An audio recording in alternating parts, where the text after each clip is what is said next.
Thank you for tuning in to the Golden State Media Concepts football podcast, where we discuss the latest news, rumors, and games of the NFL and college football. As always, I'm Jeremiah. And I'm Anthony. And we're back again with another action-packed show for you guys today. I think today's show is going to be fat with the PH. What do you say about that, Anthony? I think we're going to have fun with some of these topics, man. Like, I think we're going to have some fun with it. We're here for these jokes, man. Well, because here's the thing, man. Look, football's not going for like another 5 months or something like that. Like, football's got a long time until it comes back. But, we have the situation right now where, there's some things that are happening that are kind of funny, also somewhat serious as far as how to keep a team intact. So right now we have the situation in Seattle, right? And Seattle's not a Super Bowl contender, at least over the last couple of years. They haven't made it back to the Super Bowl in a little bit.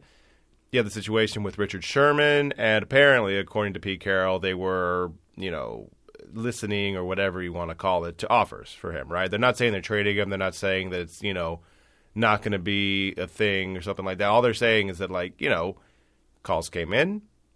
They listened to said calls, and Richard Sherman's still on the team, right? I think it's one of those things where he is on the team.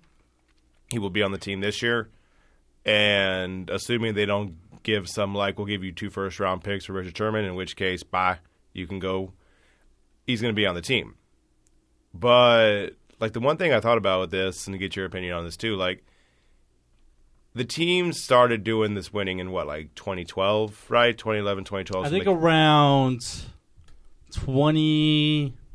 Let's see. They won that division at 7-9, I think, in 2010. Right, and that was Pete Carroll's first year. I think Matt Hasselbeck was still the quarterback. I think that was his final year of his career. So basically, for the last 7 years, 2012 they became that Super Bowl playoff team, because I think 2011 they had what's his name? He's played for the Vikings, that quarterback, before Tavares Jackson. Right. There you go. So they started becoming that Super Bowl contender around that time, around 2012. So for the past 7 years or so, they've been kind of in a higher echelon, right? 5 to 7 years they've been in the higher echelon. So they're not going to continue to do this for a long time, because in the history of the NFL, dynasties don't tend to last more than about 7 years. You have the Niners dynasty from the 80s, you have the Cowboys from the 90s, Steelers from the 70s. But all those basically had a window where after a certain point it was okay, no, we're done. This isn't the same thing anymore. They might be kind of looking at this kind of Patriot style, how the Patriots were always really good at basically saying okay, yeah, we have good talent, whether it's, Richard Seymour or Ty Law or whoever else, Moss, Welker, everybody. And while we're winning with you, we're going to get rid of you a year early instead of a year late. And, maybe it's backfired a couple of times. Seymour was still pretty good with the Raiders when he went there. Chandler Jones might be good for the Cardinals. There's things where maybe it didn't go the right way every time, but generally it was the right thing to do. So I'm wondering if the Seahawks are kind of thinking this all right, look, we still have Earl Thomas. We still have Cam Chancellor. Maybe we can just kind of replace the cornerbacks that we have, right? They had Byron Maxwell at one point. They had Brandon Browner at one point. They got rid of them, and they were still fine. So maybe they're thinking they can get another cornerback in Seymour to replace Sherman, and they'll be fine. Honestly, I think moving Richard Sherman would be kind of be a bad move. Because, he still has 2 years remaining on his contract. He's still 28 years old. Right. If you don't want to pay him after his contract expires, I can get that, because he will be 30 years old by the time that happens. But come on. He's never missed a game in 6 years. He's made the Pro Bowl 4 years in a row. Right. This defense, they're not allowed to, I should say, this defense is not allowed to do most of the things that they have done in the past because of Sherman.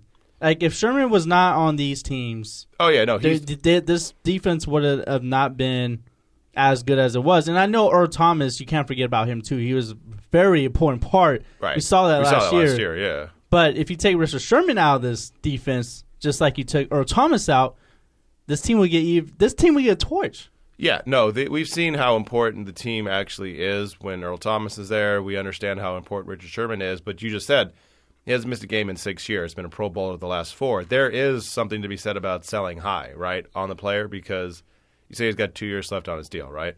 So maybe they're thinking, okay, that's enough time to where a team can still have him and do things with him, right? It's not like the thing we had in the NBA where they like trade him like with like 3 months left on the contract kind of thing like that. And you're basically trying to get him for like what that one playoff run. Like maybe, because also this isn't a report, right? This isn't Schefter coming out saying, oh, teams have inquired about Sherman. This is Pete Carroll going out and saying like, yeah, man, like we heard these offers or whatever. Like we're not doing it, but we heard these offers, which like kind of makes me think that like, maybe they don't do it now, but they're at least letting the league know, like, look, if you want Sherman, like, let us know. Like, we're not saying we're going to get rid of him for, like, a 7th-round pick because that's stupid. But if you come in with a good offer, like, we will listen to you because, and you also think, like, yeah, Richard Sherman was super valuable to the team.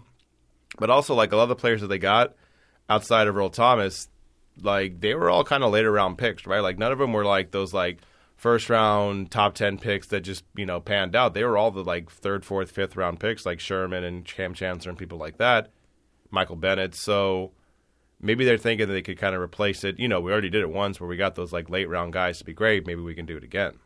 Yeah, and it's going to take a lot to give up Richard Sherman.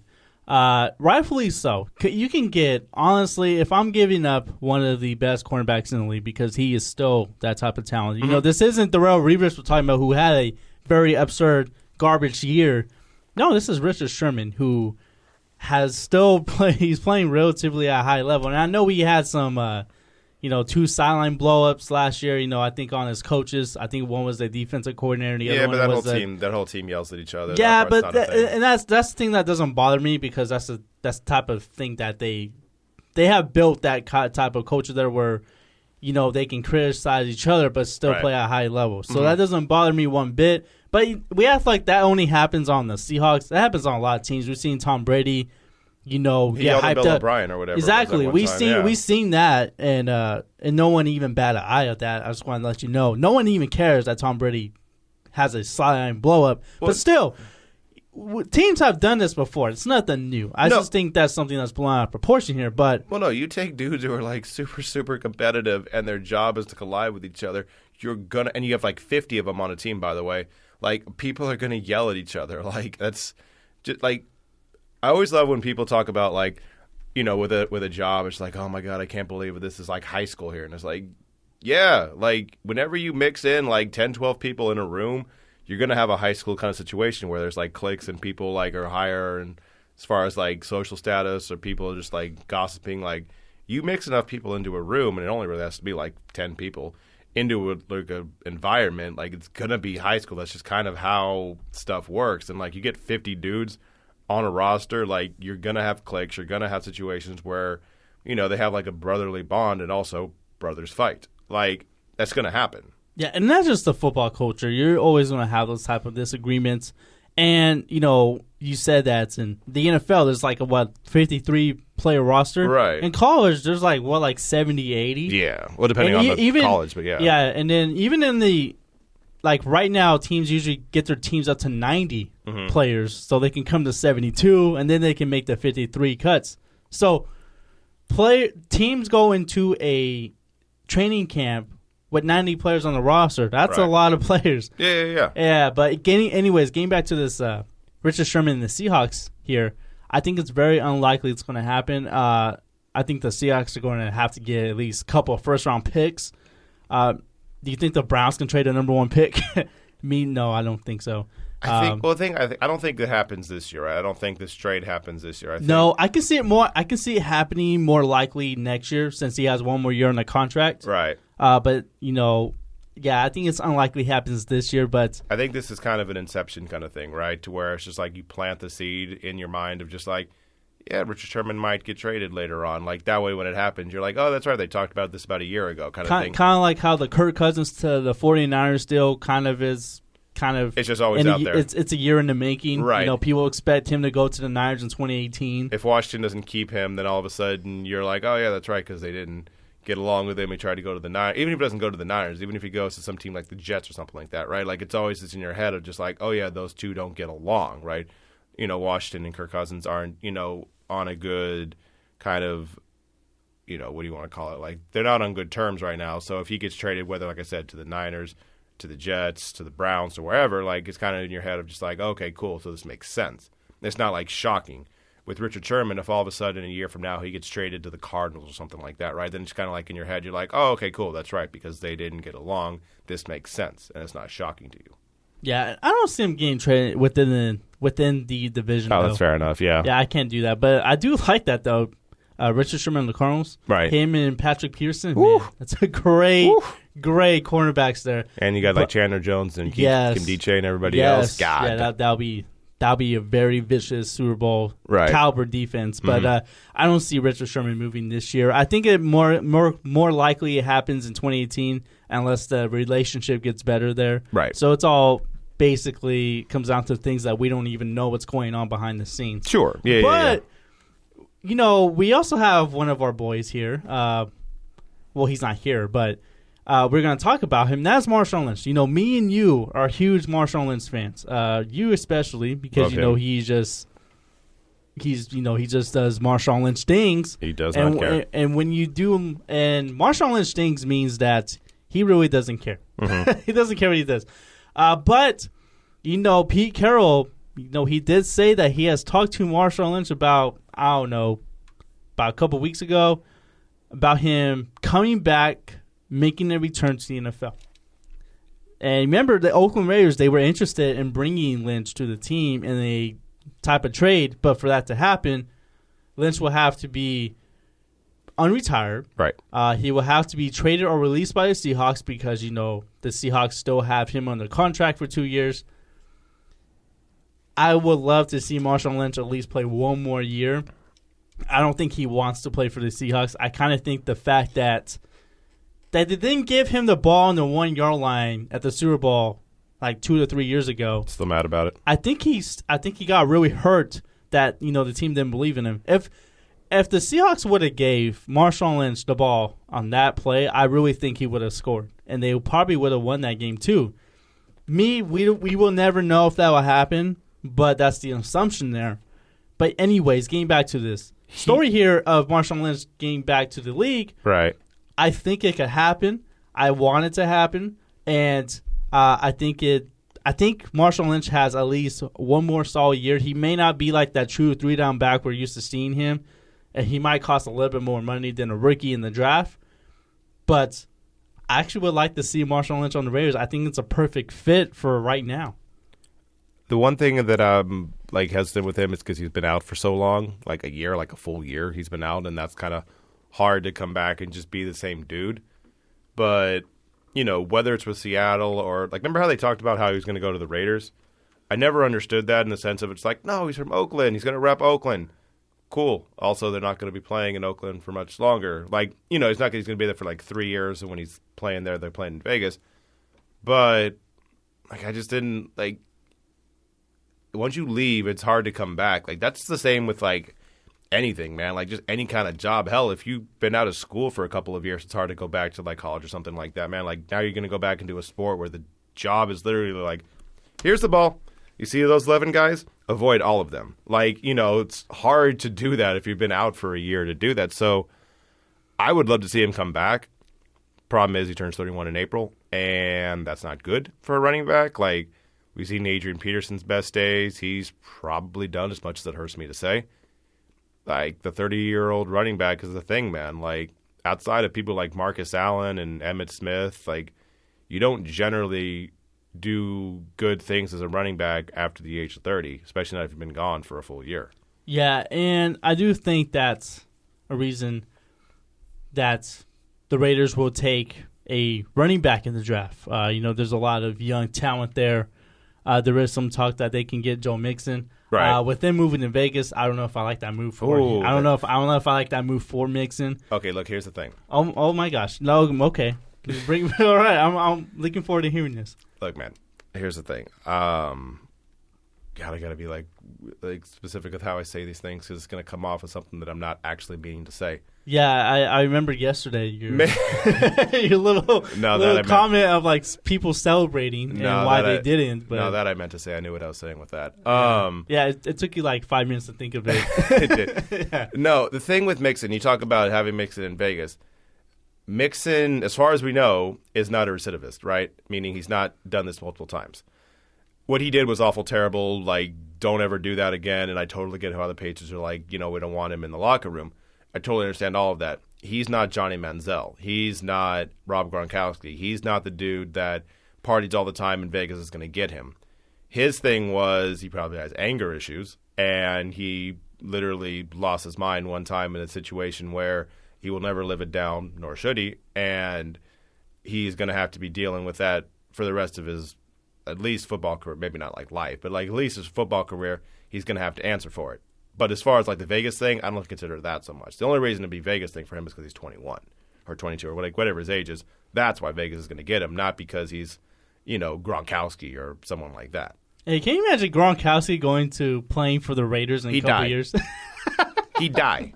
Like, I love Gronkowski, dead. Like, he would last, like, because the thing, like, he parties a lot to begin with, but he's also in Boston, right? Or, the New England area.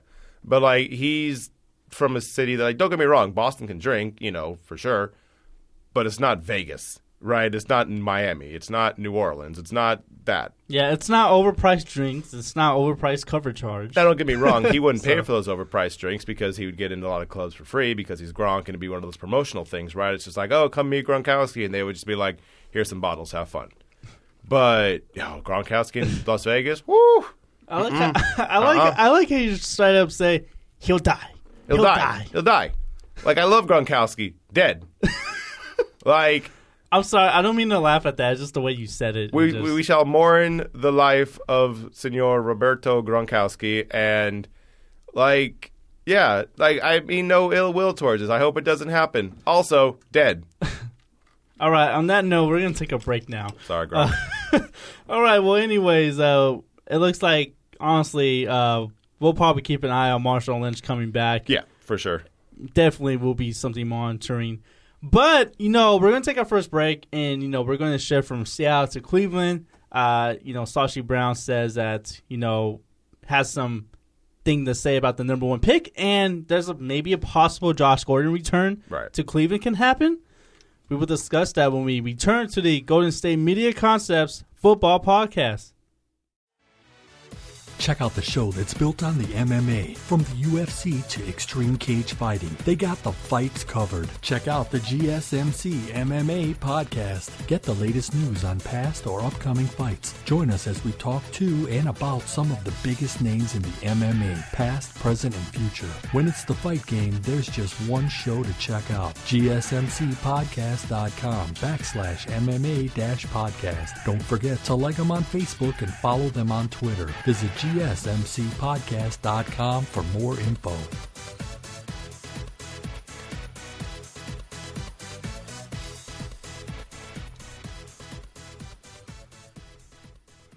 And welcome back to the Golden State Media Concepts Football Podcast. And, the draft is coming up, I think, like a month away from now? Basically. And it will take place in Philadelphia. And the team with the first overall pick is the Cleveland Browns. And it looks like that Myles Garrett is hands down the clear-cut number one pick.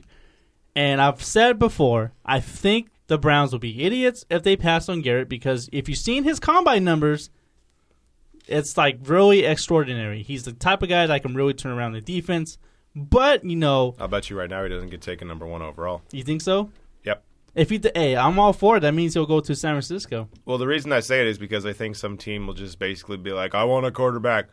And Watson's shooting pretty high up, and Trubisky's still high up there. Like, I think as this draft gets closer and closer over the next few weeks, team's going to be like, yeah, maybe I take a quarterback. Like, they took, Jared Goff, number one overall. Like, he stinks. Like, he's no good, and I think there's still time for him. There's but time. That was probably. But if we're talking about last year, yeah, he stunk up the joint. He wasn't even that good in college. Like, it was just like the potential thing of the reason why you took him. Right, the reason you took him was because you thought he could be a lot better than what he was. Like, he had the potential to be a lot better. And quarterback. And that's the same thing with the quarterbacks this year. That's the big word with the quarterbacks in this class is potential. Dude, at least I give Watson credit that he came back and beat Alabama. No, Watson, I always said that he is the best quarterback in this draft because of what I've seen him in big moments, and that is extremely important for me. Mm-hmm. Sure, he may not have like the best arm But I feel like he's the only one that can really be a leader on the team. Mitch Trubisky, he's only played 1 year. Right. And I watched a couple games of his this past season. I think he can make really good sideline throws, but, I still think he hasn't done a whole lot yet. I still think he needed 1 more year to hone his skills. Right. And the big thing about Deshaun Kaiser is the potential. That's all Deshaun Kaiser is. He's been compared to Ben Roethlisberger because of his size, right, his arm, and I like Deshaun Kaiser's. I like his skill set, but well, we always do that. We always do like quick math with that, right? If you're a big quarterback, you're Big Ben. If you're from a small school, you're Joe Flacco. If you're a high draft pick, like a later draft pick, like a 6th-round pick, and you start doing well, you're Tom Brady or Russell Wilson, right? Like we always kind of just do this like quick math comparisons with him, right? And for Watson, he, like I heard the whole Vince Young analogy and stuff like that. Basically, again, you're just taking a black quarterback who did well and can run. You're like, oh, same dude. I really like Watson, and I think he could probably be the best quarterback out of this draft. But he's going really like higher and higher in these mock drafts, which, if we're being 100% honest, Mel Kiper has no idea what he's doing. And this isn't a shot at Mel Kiper, because all Mel Kiper does is when he does these drafts, he's telling you all these people. Like how we talked about last segment about how, it's like an inception kind of thing of like he keeps it in your head of just like that way once they get traded, you're not shocked by it. And I think with Mel Kiper, all he's doing is basically, because he doesn't know like who gets taken where specifically. Like he can say like, this is the best guy, this is the second best guy, 3rd, 4th, 5th, whatever.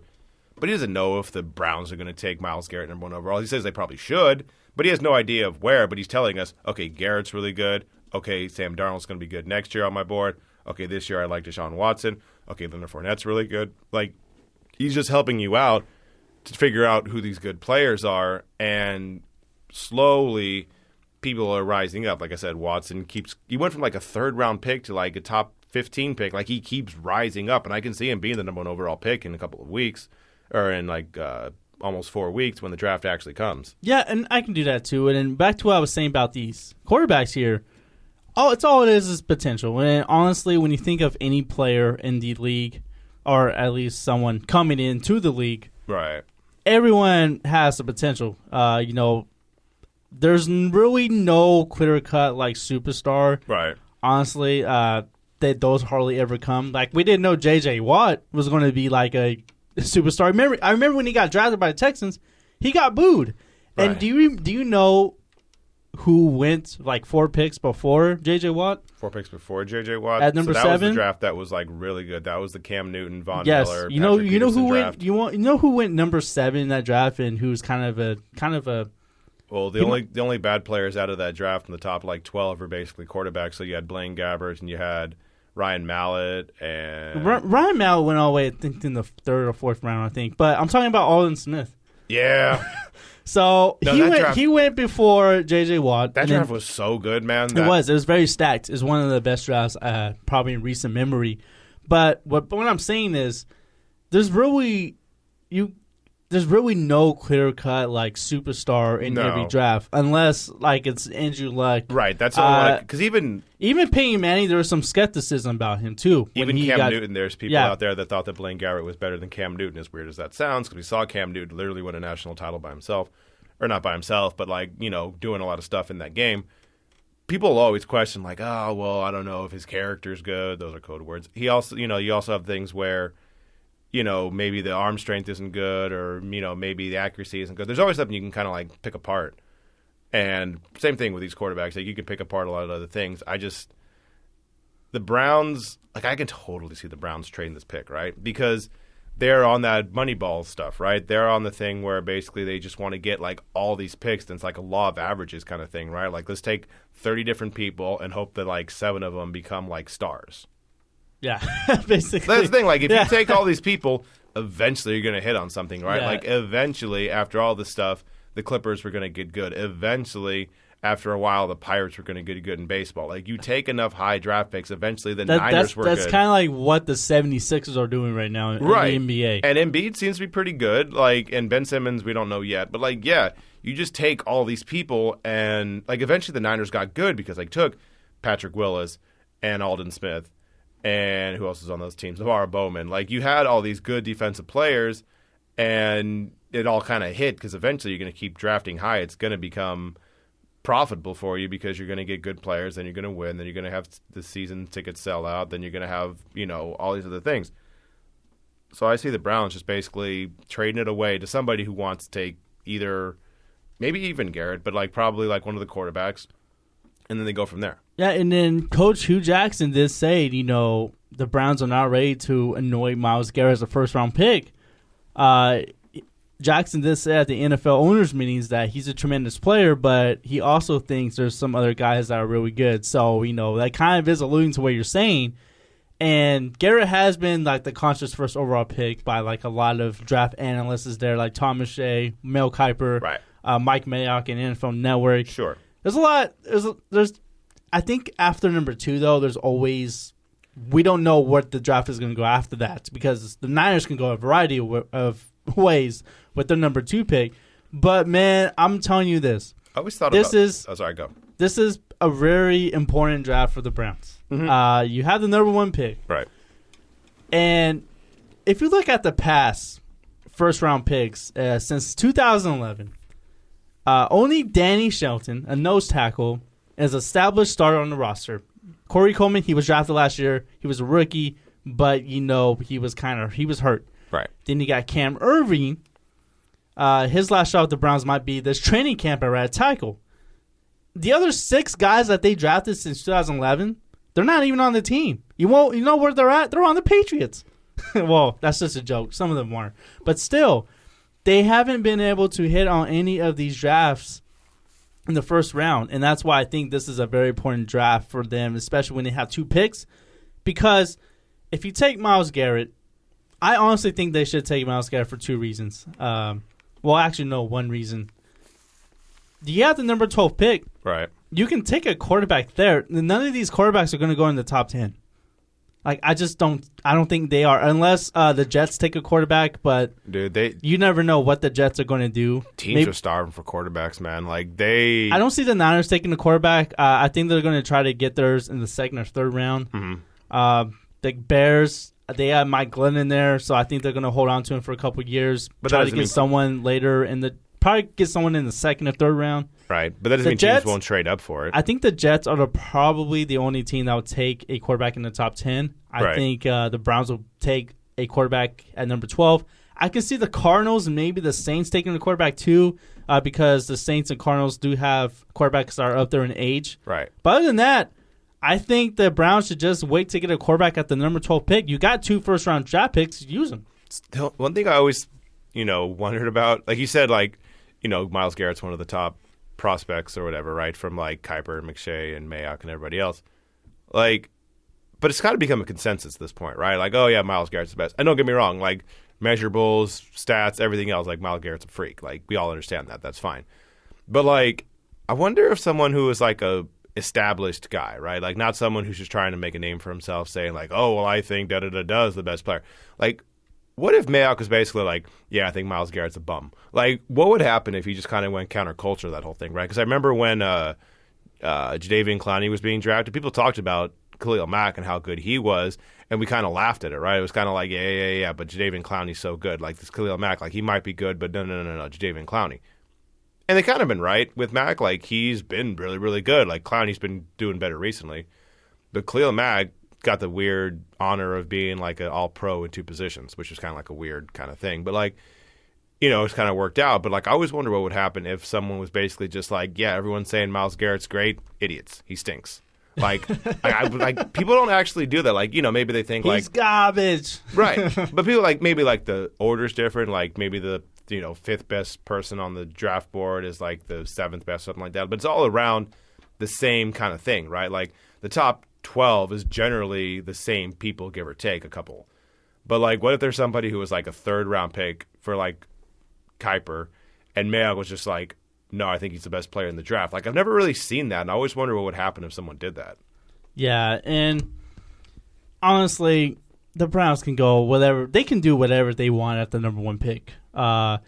Me personally, I would take Myles Garrett number 1. number 12.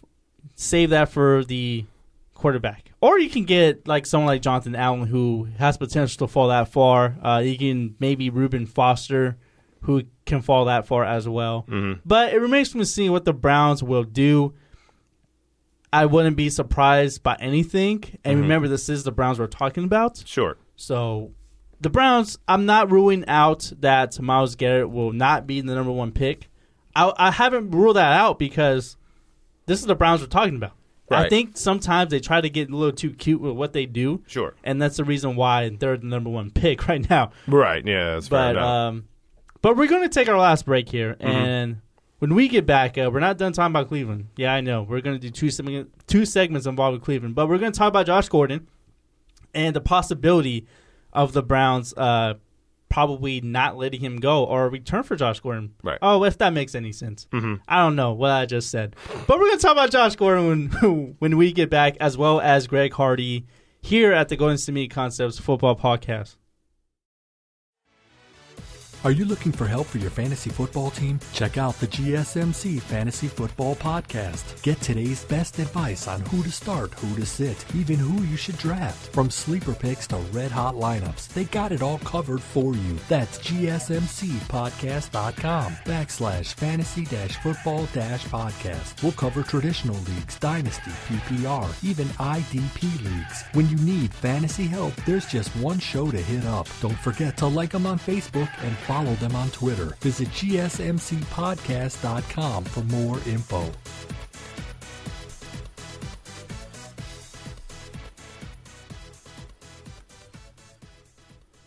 And welcome back to Going to Meet Concepts Football Podcast. And we talked about what the Browns should or would do with the number 1 pick in the draft next month. But we're going to stick to talking about the Browns here. And I know Cleveland. I know it's tough to talk about Cleveland on the show. But Josh Gordon, he's been pretty much out of the league for about, I think, the past year. He's missed so many games due to, suspensions and all that. Well, it looks like the Browns, they're still open to the possibility of retaining Josh Gordon on the team despite his off-the-field history. Right. And, Sashi Brown, the Browns' vice president of football operations, said Tuesday at the league meetings that the franchise isn't in a position at wideout to turn down a guy like Josh. But Sashi Brown did say Gordon's return is pretty much based on keeping his head straight. And remember, I wouldn't be surprised if the Browns did retain Gordon because, he is 25 still. He's still young enough to play. But really, though, I kind of think with the way that the Browns want to set up a new culture, a winning culture, right? I kind of think they need to let Josh Gordon go. I think teams would. I think he's a good talent. He'll be on another team, but he hasn't played a full season in like 3 years. Mm-hmm. And when you want to establish a winning culture in the locker room, I don't think Josh Gordon is that guy to bring in there. I think you might have to let him go. Yeah, I mean, it's also kind of the thing where you just want a new place. Like, you've been there for a while. You have messed up a handful of times. You just want, like, a clean slate, man. You just want to be another team that, like, trusts you and believes in you. And it's just like, okay, cool. They brought me in. They want me. I'm going to get right. Like, you just kind of need to, like, basically push the reset button. And I think, don't get me wrong, he's still really good and super talented, but, like, if you just go anywhere else, the Titans, right, the Bengals, like wherever else, like just go somewhere else to where you can be your own guy just somewhere else, right, somewhere else where you can kind of get everything back on track and you can be a different guy. Because honestly, the only time I've ever seen somebody who's had a lot of baggage and came back and actually did good things was Pac-Man. Like Pac-Man, and don't get me wrong, like he's had his stuff recently, but, like, there was a minute where, like, Pac-Man Jones, like, he had the whole situation back in, 2005 or something like that. And then I remember he signed the contract with TNA, too, toward Nonstop Action Wrestling. Remember that? Remember that? Right. Yeah, he had that. But he was doing that stuff with the Titans, right? And he kind of got it back, right? But, like, it's hard to do it on the same team, right? It's hard to do it on the same team that you've been with, right? Like, yeah, Michael Irvin was doing a lot of weird stuff when he was with the Cowboys. getting into trouble, but they were also winning. Like, it's one of those things where you can kind of balance stuff out. Like, Josh Gordon was doing bad stuff, but then getting suspended and not winning. Like, you can get away with a lot of stuff if you're winning, but they haven't, and he got suspended, and he has been on the team for a while. Like, he just has to kind of go and just be a different person altogether. I think a new team would be best for Josh Gordon because, to be realistic, he's not going to win a lot of games for Cleveland in the next couple years. Sure. Remember, this is a guy that led the NFL in receiving with over 1,600 yards in 2013, and he missed 4 games. Right. And Gordon has missed 43 of the Browns' past 48 games due to his suspensions. Yeah. I think a change of regimen will be very helpful to Josh Gordon. There's a variety of teams I can use him. I can think of, especially in the top 10 of the draft, besides Cleveland. I can see the Niners taking him. I can see the Jets, but I think that might be I think that would be a bad match, though, because of the New York media. And I think with Josh Gordon, like, don't go to the Jets, man. No. Don't go. Like, here's the thing, like what we talked about before. Don't go to Las Vegas. Don't go to New Orleans. Don't go to Miami. Don't go to New York. Don't go to L.A.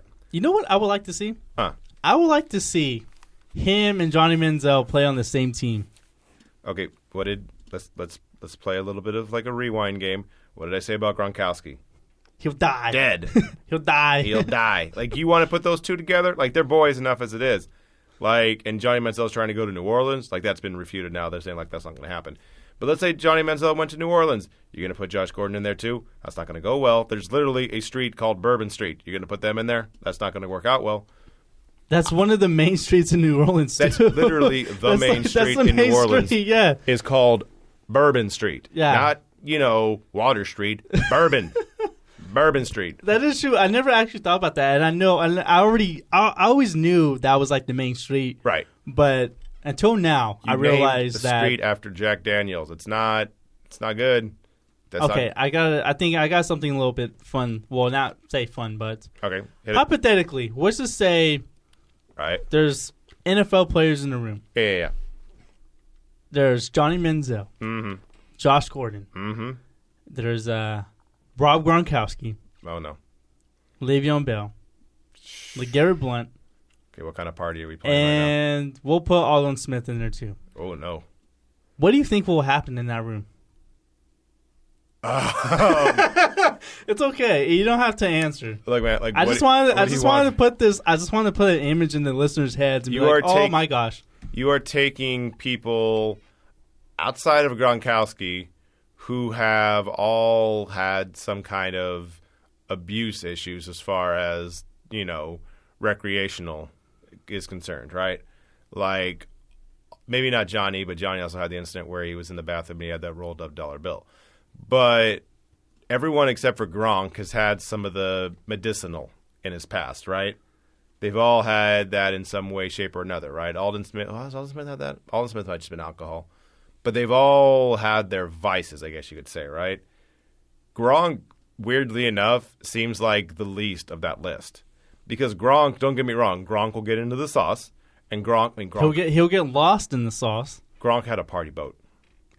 He had a party boat, and I understand we talked about that a lot, and I get it. That's fine. Party boat. You love bringing that up. Dude, he had the sequel to The Sex Boat. Oh, okay. And we let him slide, which is fine, but we went after Minnesota and Fred Smoot because he had the sex boat. And Gronkowski was just like, yeah, we're going to go party on this boat. Yeah, no, don't worry about it. It'll be fine. And we let him slide. It's the craziest thing that's happened in the last 5 years, period. Sports-wise. And now... Well, that's not the most infamous boat trip in sports, though, recently. No, that's more than that. Even more... That was just stuff because the Giants players did it, then they lost. Oh, okay. And we just wanted to yell at people. To be fair, that is the reason why that was talked about, because they lost that game. Right. That was why I was talked about more. Like, if they had won the game, it would have been like, we still think it's a bad idea. You shouldn't do it. Good for you. Brr. And they kind of, went away. But, yeah, of all those people, like, Gronk seems like someone who, like, yeah, don't get me wrong, he's going to get into the sauce. But he, like, tones it down during the season. Like once the season ends, once they either win the Super Bowl or lose in the NFC champion or AFC championship game or whatever, then he's just like, all right, shots, Patron, let's go. But like in the season, he seems pretty like regimented as far as like what he does. Yeah. I just want to put that hypothetical situation in there. You said what happens. A lot of things can happen. Like a lot. Okay, let's move on. Let's move on to our final story here. Would you like Snoop Dogg to come to that party too? Like I don't know what you're doing right now. You want Method Man and Redman? Like what are you trying to do right now? We're just bring the whole Wu-Tang. Everybody? Claim. Okay. It was rest in peace ODB. Just so we're clear. All right, cool. Yeah, rest in peace ODB. But okay, let's move on to our final story because this is going to go very on a tangent. So let's talk about Greg Hardy here. And there's a indoor football team in Utah called the Salt Lake Screaming Eagles of the Indoor Football League, and they have a team app. They have a lot of these polls where the fans can vote. One of them was asking whether the team should sign Greg Hardy. Right. And you know what the answer was by the fans? No. A big fat no. No. So this was on the team app. There was a virtual 50-50 tie, but the team announced that Thursday 50.1% of the voters were against Hardy going to this team. And, you know, the Screaming Eagles posted a notice to the fans saying that Hardy wanted to play for the team. They asked fans to vote whether they should sign Hardy. And, you know, they understand that signing Greg Hardy would be a controversial move. And they believe in empowering fans to make the final decision, the right decision. So, basically, they asked the public if this was a good idea. And, you know, I feel like they shouldn't even have this question asked. Because, of course, it's going to be a controversial move. Come on now. See, we have basically said it's okay to blackball Greg Hardy, right? Because don't get me wrong, he's being blackballed, which everyone seems to be cool with, right? It's kind of one of those things like an acceptable blackballing. I think everyone can accept that. Yeah. Right. You know, even Joe Mixon, we've basically kind of been like, nah, you can't really blackball him. That's not fair, da-da-da-da. You know, difference is Greg Hardy basically just like not contrite at all, like not apologizing, not here for these apologies. He's just, you know, going to keep doing it and say, you know, kind of dumb stuff, you know, kind of come in guns loaded or whatever, guns blazing, whatever he said. Like, he's going to keep doing this stuff. So then you even go to, like, some random football league, right? Like some league that's literally only doing stuff because you either really, really love football or you want to get some attention, right? That's the only reason why you would play this. Either, like, you really want to play football and they're going to pay you, so cool, let's go, you know, and the people that are doing, they want to get publicity. So this gets them publicity. But it's funny that, like, even this league, they just kind of, like, put it out there like, hey, Greg Hardy. And they're just like, no, I don't know. No. But he's talented. Don't care. Nope. Out of here. Like, we've basically, as a community, as a nation, basically said, like, yeah, you're done. Like, you basically refuse to apologize for this whole thing. You can go straight to hell, no detours. Like, it's kind of interesting how, as a nation, we've basically decided, like, yeah, never mind, you're done. Yeah, and, you know, Greg Hardy, I don't think he's ever going to go back to the NFL for a couple of reasons. Because one of his, you know, domestic violence case. Two, when his final 2 years in the NFL, he missed a total of 19 games. 15 in 2014 and 4 in 2015. He's been out of that type of competition for a while. And I remember when the Dallas Cowboys, they signed Greg Hardy to the one-year deal. They had a lot of PR backlash because of that. But, you know, at the end of the day, I wasn't surprised because, you know, who owns the Cowboys? Jerry Jones. And you know what Jerry Jones does. But, you know, I have a question for this. I think is kind of important now because of recent events. Sure. There's a player right now currently being considered to be blackballed. And that's Colin Kaepernick. Right. I'm not ready to say he's being blackballed, but I do think that teams are staying away from him because. Would Jerry sign him, you think? Is that what you're saying? No, I don't think Jerry's going to sign him. What I was going to say is that, do you think Greg Hardy, what's more likely? Greg Hardy going to any football team in the world, or Colin Kaepernick sign with the NFL team next year? Kaepernick. The only reason I say that is because, well, also let's kind of understand that these aren't equal things, right? No, they're really not, and they're really not, and that's the thing we have to get addressed here. One of them is a dude who was literally at one point convicted of this stuff. The other one's a guy who knelt for the national anthem and trying to bring other stuff to light, and it's not the same thing. I think Kaepernick gets signed quicker for a couple of reasons. One, okay, fine, people don't like him in certain parts of the country. Fine. People do like him in some of the parts of the country. San Francisco, oddly enough, being one of those cities would pretty much accept him. Also places like Minnesota, Seattle, stuff like that, like more progressive kind of cities than call it like the South or whatever, right? Like they kind of have different mentalities. They would sign him more. I asked you if you think Jerry would. It's not that I don't think Jerry would sign him, because I don't think Jerry cares as much about signing Colin Kaepernick. I don't think the state of Texas would support Colin Kaepernick. No, that part. They would not support. Like, it's a difference between like Jerry being like, "Oh, I'm a crazy owner and I'm going to sign these players." Yeah, cool. Now your constituents, now your fans, now go tell Texas we're going to go sign Kaepernick. That's not going to go. I like the idea of him going to the Cowboys. I like it as far as chaos, but I like the idea for him being a backup. I think he would be a great backup for Dak Prescott. Oh yeah, but he's the reason overqualified for a backup. Yeah, the reason why I don't think Colin Kaepernick will go to the Cowboys because, well, for obvious reasons, Texas is the reddest state in the entire world. It seems like. And two, he won't have a chance to start. Kaepernick wants a chance to start. But honestly... even someplace like Houston where he could start. Again, Texas. But no, like if he... Okay, let's put it like this. Teddy Bridgewater's knee is still shredded, right? That's going to take a while for him to come back even this year. Sam Bradford is fine. Like he's not good, he's not bad, he's fine. If he struggles or gets hurt, because also Sam Bradford gets hurt a lot, Minnesota might look at it and be like, you know what?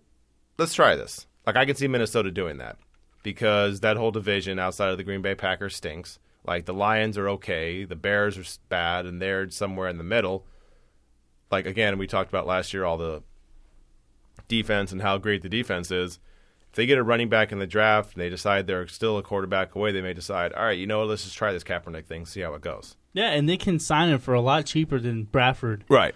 But, getting back to this Greg Hardy story here, I am kind of glad that a team that's really relatively an unknown league kind of wanted the fans' opinion because at the end of the day, that's why these teams exist.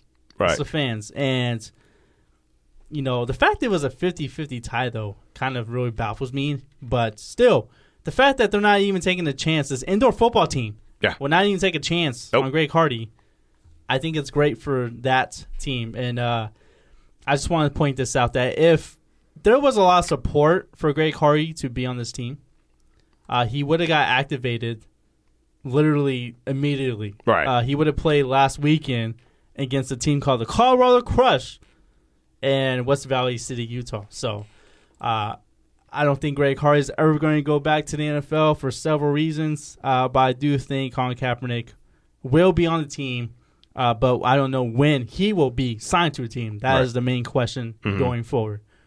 But that concludes today's show, Anthony. That was a great episode, man. That's some fun. That's why I said it was fat with the PH. You also, like, when I said the whole thing of just like, all right, look, here's the thing. You're like, oh, what do you got? Yeah, man. It's entertaining sitting next to you, man. All right. But anyways, we got one more show for you guys tomorrow. We're going to talk about anything that happens over the next 24 hours. It's going to be our Friday show, so it's going to be the big one, hopefully the best one. Right. And all I can say is my name is Jeremiah. And I'm Anthony. And I'd like to thank you guys for tuning in to the Golden State Media Concepts Football Podcast. You guys have a great day.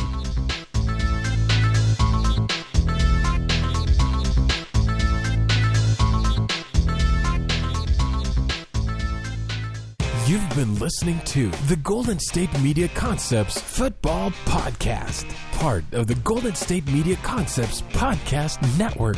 You can find this show and others like it at www.gsmcpodcast.com. Download our podcast on iTunes, Stitcher, SoundCloud, and Google Play. Just type in GSMC to find all the shows from the Golden State Media Concepts Podcast Network. From movies to music, from sports to entertainment, and even weird news. You can also follow us on Twitter and on Facebook.